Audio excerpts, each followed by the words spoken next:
Hello everyone, welcome to this episode of Behind These Walls.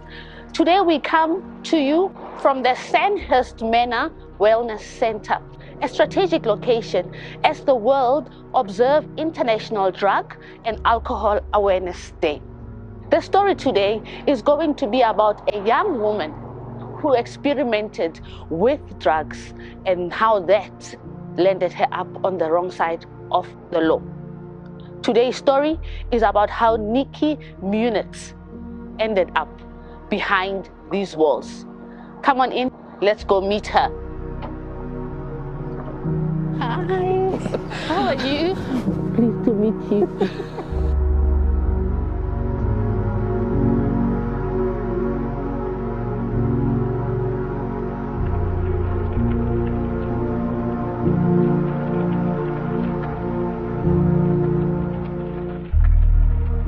Welcome to another episode of Behind These Walls. My name is Feziwetu Tumlangeni, and this morning we are having a sit down with an acclaimed author, excellent speaker, and an ex-offender, Miss Nikki Munitz. Nikki, it was very important to us.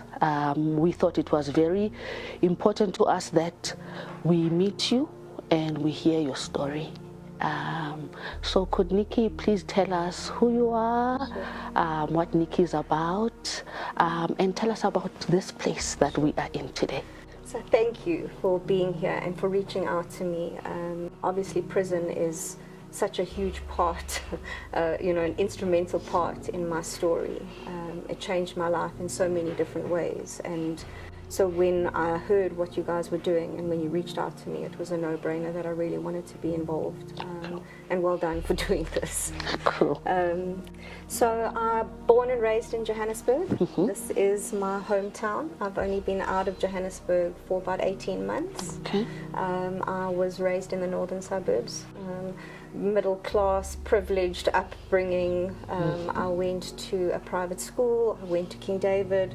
I am the youngest of 4 children. I've got 3 older brothers. And there wasn't anything incredibly significant in my upbringing that kind of made my life memorable in some way, or either in a positive or a negative way.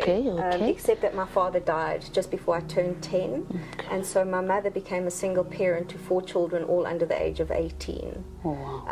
And I think that created quite a significant impact on how my life was going to progressively unfold.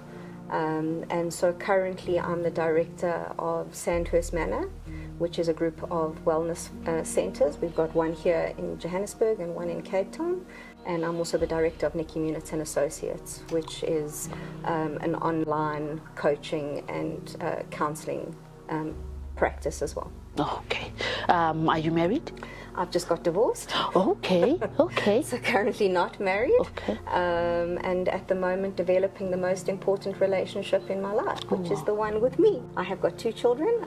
My son is in matric at the moment and my daughter is 20. Okay. So everything was okay growing up. You said you went to King David. Yes. That was the whole of high school. The whole of high school. If you had met me at school, you would never have guessed in a million years that there were any struggles going on behind the scenes, and my struggles were mostly internal at that point. I did really well. I was a straight A student. I had academic colours. I had colours in all my sports. I had lots of friends. So at face value, I was not a child you would have been worried about at all. But internally, that's not how I felt. And essentially, I was doing all of those things to try and feel okay when I actually really didn't. So how do you then, from all of that, how do you then start or have a relationship with correctional services? My eldest brother also was quite involved with addiction, and I grew up watching the impact of addiction on my family. Okay. My mother spent a huge amount of time either helping my brother if he had been arrested or if he had gone to hospital, and she was going to support groups, and she was helping other families that were also going through the same thing. And I watched all of this and really thought to myself, how stupid would one person be to get themselves into that kind of trouble? And I really never thought that that could ever happen to me. But as my career at school developed, and I noticed how much time and energy my mother was investing in my brother, although she was trying to be there for me, one person who's got 4 children and one child who's really kind of taking a huge chunk of time, at that point in time I started shifting into the more negative space instead of the positive, and I started experimenting with drugs like I think a lot of teenagers do. And already by the time I was in matric, just finishing matric and going on my matric holiday, I was already starting to get myself into trouble. And it's progressive, and I spiraled relatively quickly. And I'd been to rehab already just before I turned 18 for the first time, and had a few stints in rehab until I met my first husband, which was in this long-term treatment facility I went to in the Karoo. And then I stayed clean for almost 8 years, and I got married and I had kids, and I always tell people I was playing house. I wasn't actually a wife and a mother, I was just pretending. And then when the marriage started to disintegrate, because it was built on quicksand, so we both relapsed, and that was when I committed the crime that landed me up having a relationship with correctional services. Oh, wow. Okay, can I just go a few steps back then? Sure.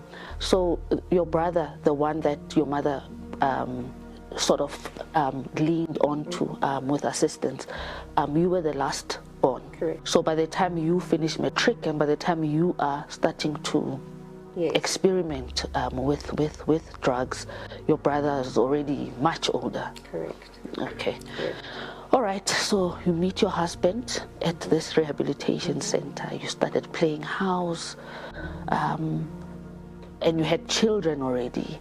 And you guys in your marriage then were also? So we were clean and sober at for most of the marriage. Yeah. And then, when things started to get tough, there were financial issues, there were family issues on his side with his parents, and there was a lot of abuse, and eventually at that point it just kind of all roads led back to us taking drugs again. And during that period, having a drug addiction and having access to a lawyer's trust account is just a lethal combination. So it just snowballed from there.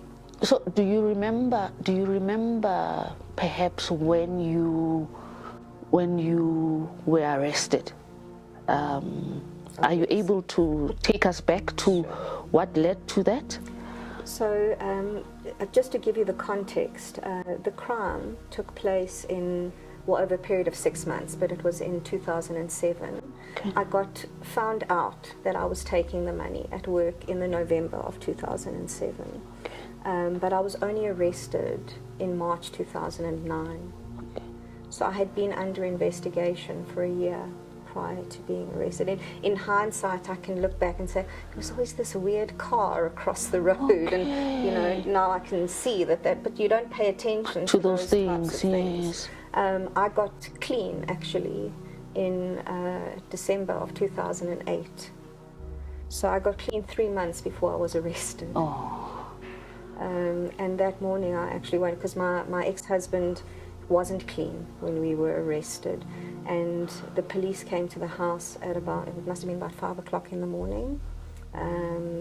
My 2 kids were there. We were staying with my ex-husband's parents in their house, and I can't even remember how many policemen came to the house, but there were many. And I remember waking my ex up and saying to him, the police are here, and because he was on drugs also, he didn't, he was like, what? And I was like, you need to wake up, the police are here. And so they came in and they did a whole search of the property, and they were looking for drugs and they were looking for weapons, and I don't know, it was Pitt Baileyfeld was my investigating officer, the original. So I think they thought it was a lot bigger than what it actually was. And then I just remember them taking, it was myself and my ex-husband and his father, we were all arrested. and taken through to Brixton, murder and robbery. I mean, it all just feels surreal, hey? I was charged with fraud, money laundering, and racketeering. I didn't even know what racketeering was. Okay, so your husband? So because I was the first accused, but I was taking the money and giving it to them, so they were also second and third accused as well. Yeah. Sure. Then you attend court. Start attending court.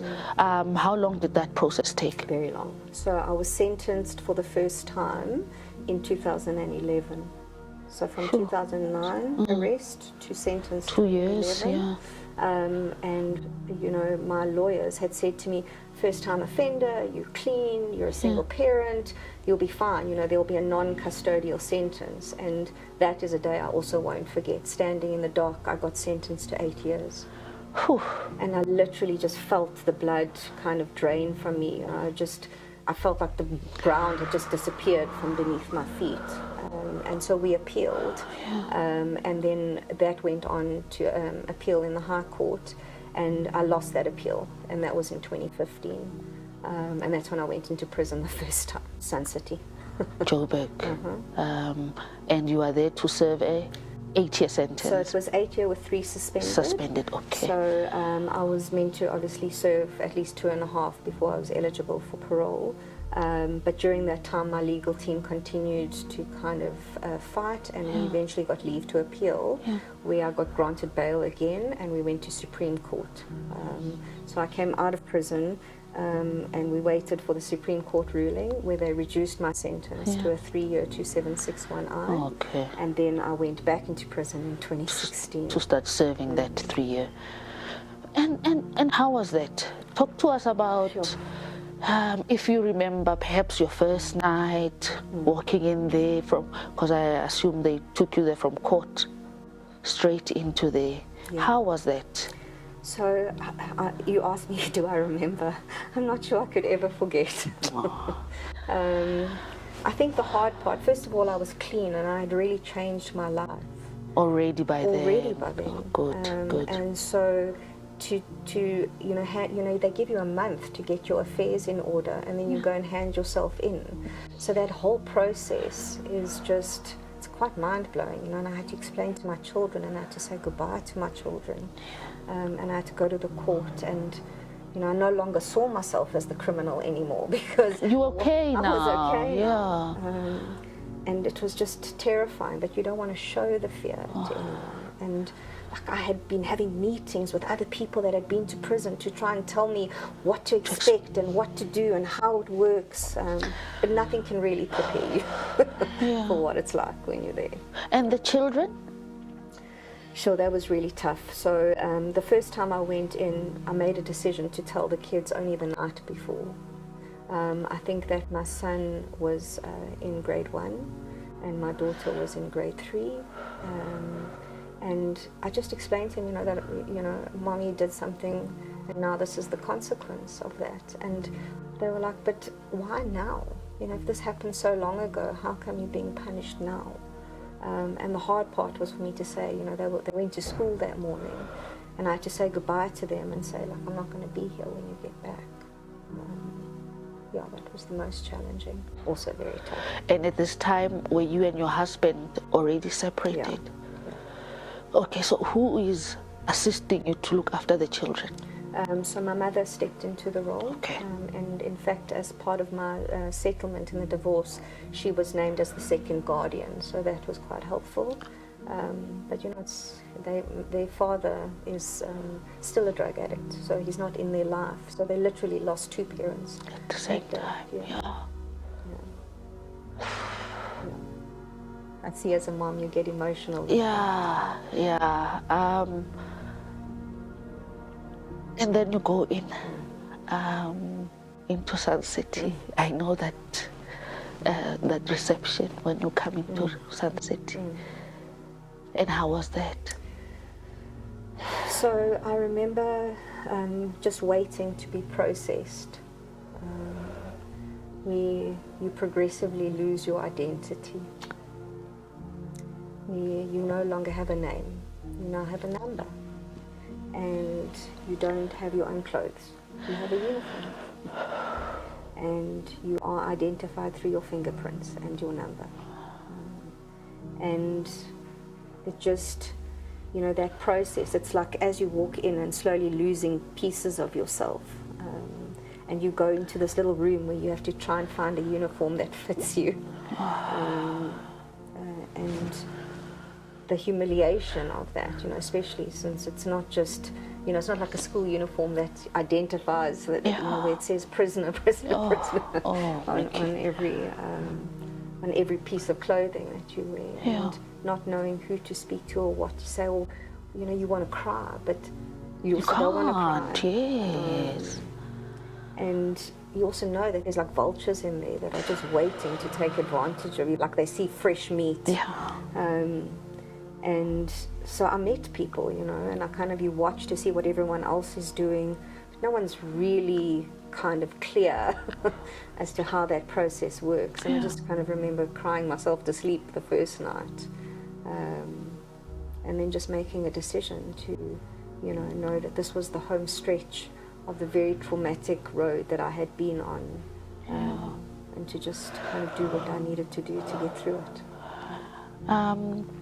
I read on the Nikki Munitz and Associates on the website, and I quote where you say, "A random self-esteem course I took in prison became the catalyst and my beacon for a profoundly life-changing journey of self-discovery," unquote. Talk to us about that course, and talk to us about courses that you were afforded when you were in Johannesburg Correctional Centre. So I think the concept, the plan that Correctional Services has is great. That you have to do a certain amount of courses in order to be eligible for parole. Okay. And so I did stuff around addiction, and I did anger management, and you know, I progressively built my file up so that I could be ready to go home. But there was one course that didn't count for anything. It was just a course that was being offered.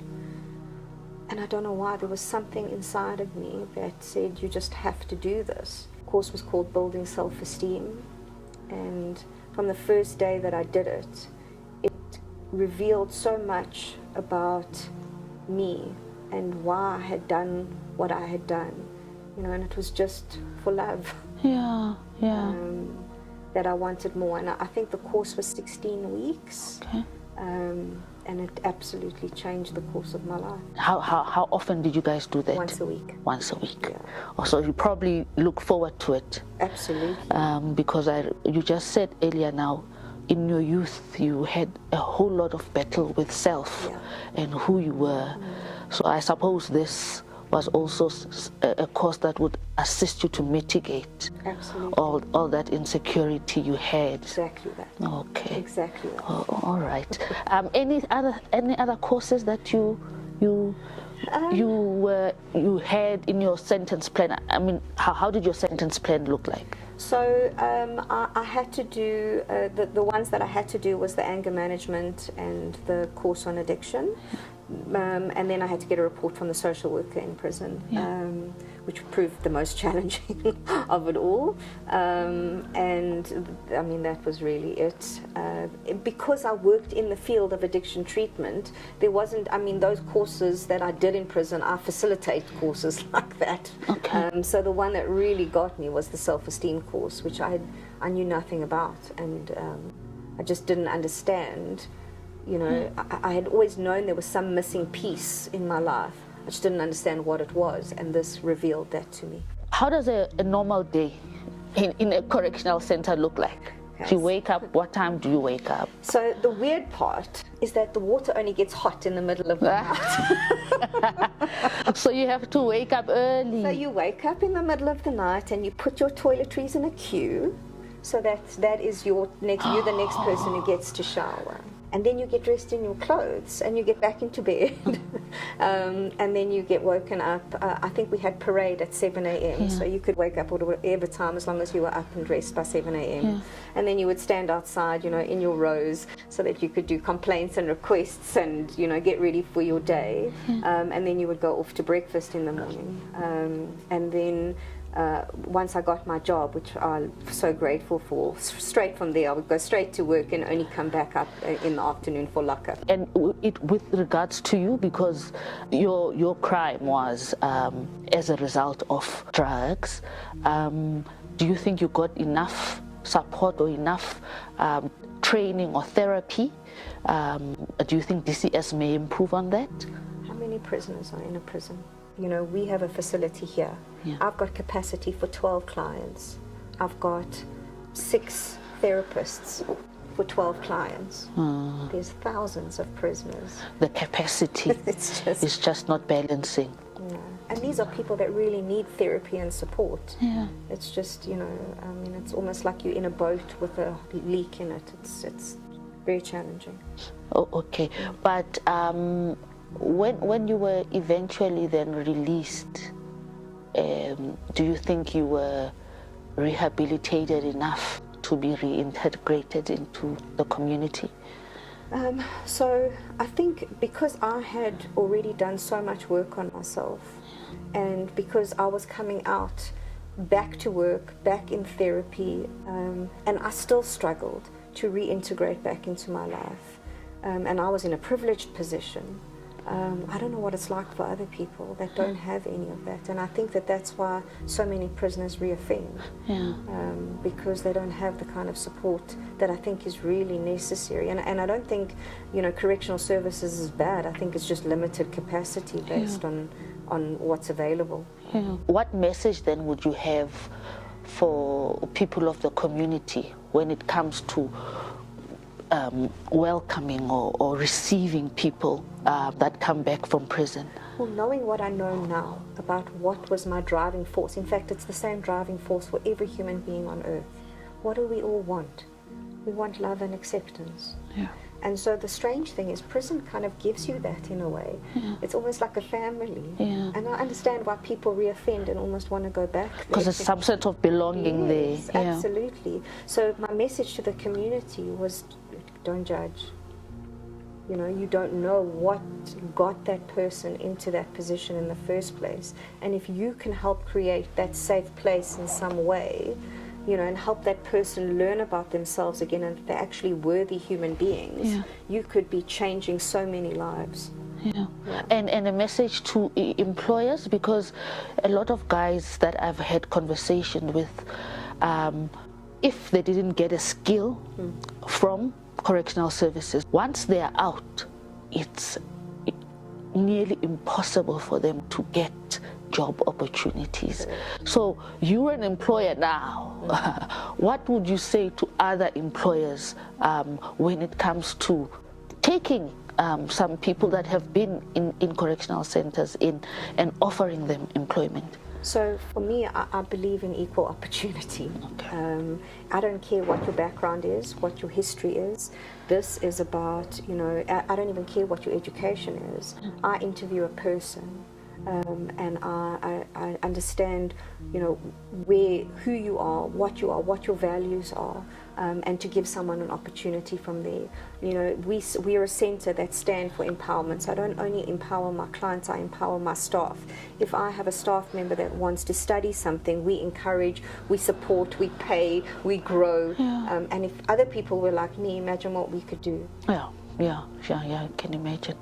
And like I said in my intro, today we're shooting this on the 26th of June. Today is International, the world is observing International Day of Awareness of Drug and Alcohol Abuse.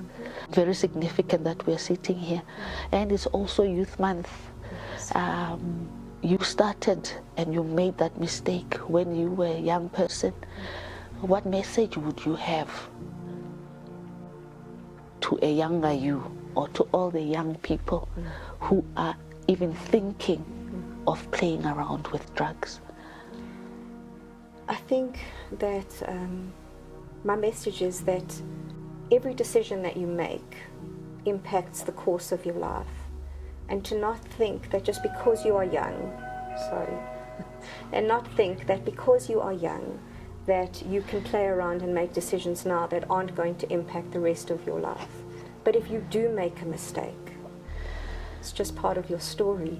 You can make different decisions and take your life in a completely different direction. Talk to us about this place. What do you guys do here? So a mental health and wellness facility. So we deal with everything from addiction and anything mental health related. And so we really wanted to create a space that would help empower people to live life differently, that was different to what anywhere else in South Africa was offering.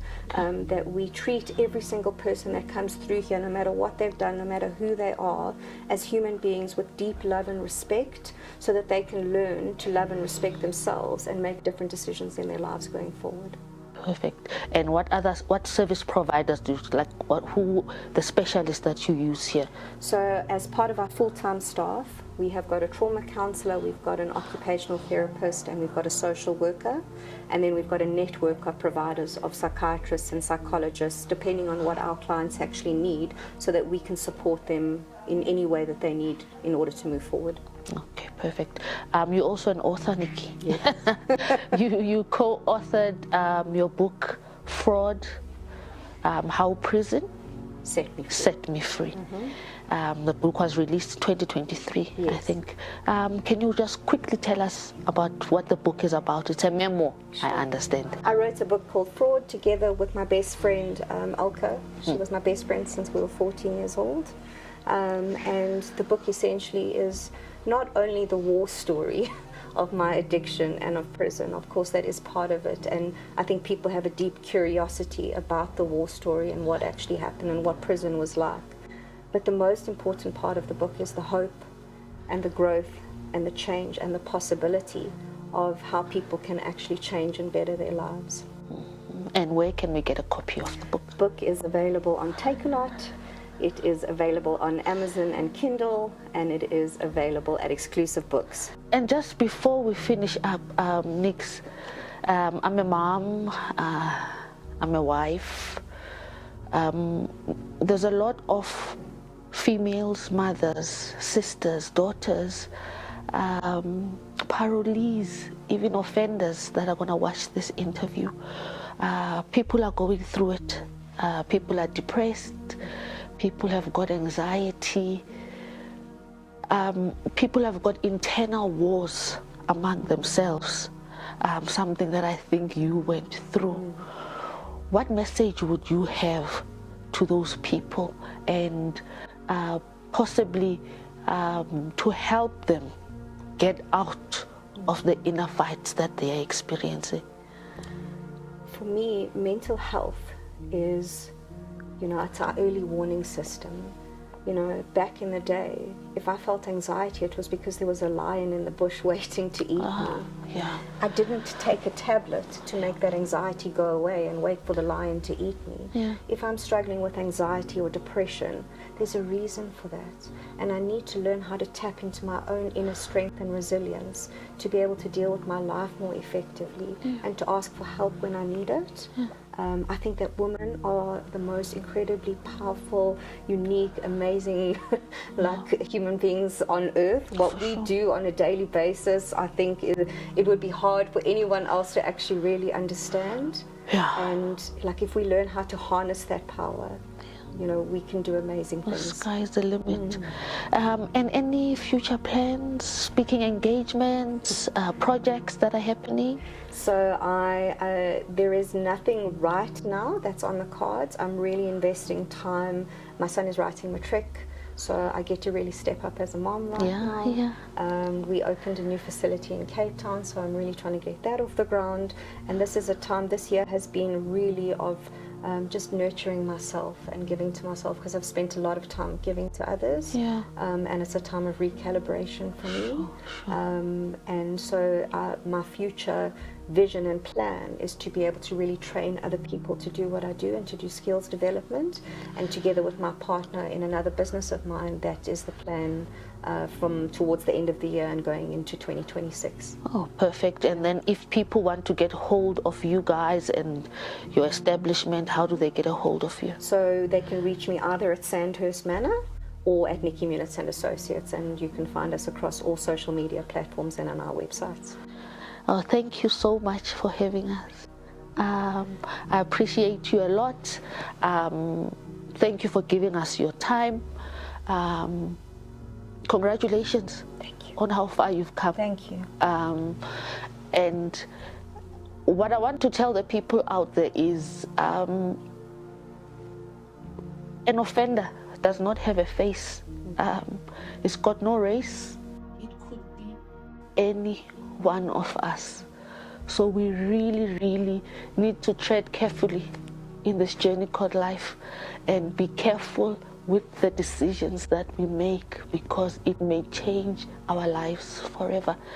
Thank you for joining us. Please catch us on DCS_ZA so that you can catch more episodes of Behind These Walls. Thank you so much. See you next time.